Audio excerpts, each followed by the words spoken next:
2 दिवसांपासून आळंदी आणि धरण पाणलोट क्षेत्रात होत असलेल्या मुसळधार पावसामुळे इंद्रायणी नदीला भीषण महापूर आला असून परिस्थिती अत्यंत गंभीर बनली आहे। तर पाहूया त्याची सविस्तर बातमी। आळंदी शहराला जोडणारे सर्व 4ही प्रमुख पूल पूर्णपणे पाण्याखाली गेल्यामुळे प्रशासनाने आळंदी प्रवेश करणारे सर्व मार्ग वाहतुकीसाठी पूर्णपणे बंद केले आहेत। आषाढी वारीनिमित्त माऊलींच्या पालखी प्रस्थान सोहळ्यासाठी लाखो वारकरी आळंदीच्या दिशेने मार्गस्थ झाले असतानाच ही आपत्कालीन परिस्थिती निर्माण झाली असून वाढत्या जलस्तरामुळे निर्माण झालेला धोका पाहता आज 6 जुलै रोजी राज्याचे मुख्यमंत्री देवेंद्र फडणवीस यांनी सर्व वारकऱ्यांना आणि भाविकांना सध्या तरी आळंदीत पुण्यात जाण्याचे तातडीने आवाहन केले आहे। यासोबतच आळंदी मरकळ पूल वाहतुकीसाठी बंद करण्यात आला असून बोलेगाव वडगाव पूलही पाण्याखाली गेल्यामुळे या परिसरातील संपर्क तुटला आहे।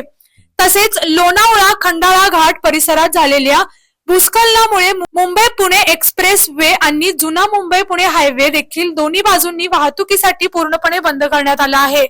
मुख्यमंत्री देवेंद्र फडणवीस यांनी वारकऱ्यांना काळजी न करण्याचे आवाहन करत आळंदीतील श्री संत ज्ञानेश्वर महाराजांची पालखी प्रशासकीय यंत्रणेच्या मदतीने पूर्ण सुरक्षेत पुण्यात आणली जाईल अशी मोठी ग्वाही दिली आहे।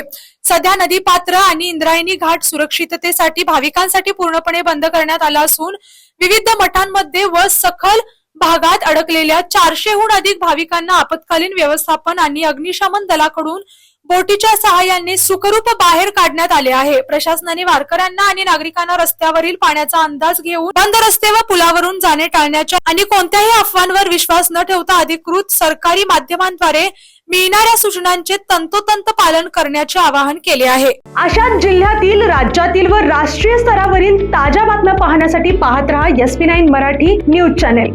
या चॅनेलच्या माध्यमातून विविध क्षेत्रात उल्लेखनीय कार्य करणाऱ्या मान्यवरांच्या प्रेरणादायी मुलाखती तसेच महत्त्वाची माहिती आणि घडामोडी आपल्यापर्यंत पोहोचवल्या जातील।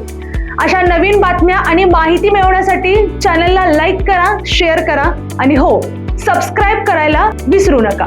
पाहत रहा SP9 Marathi, your time your news. धन्यवाद।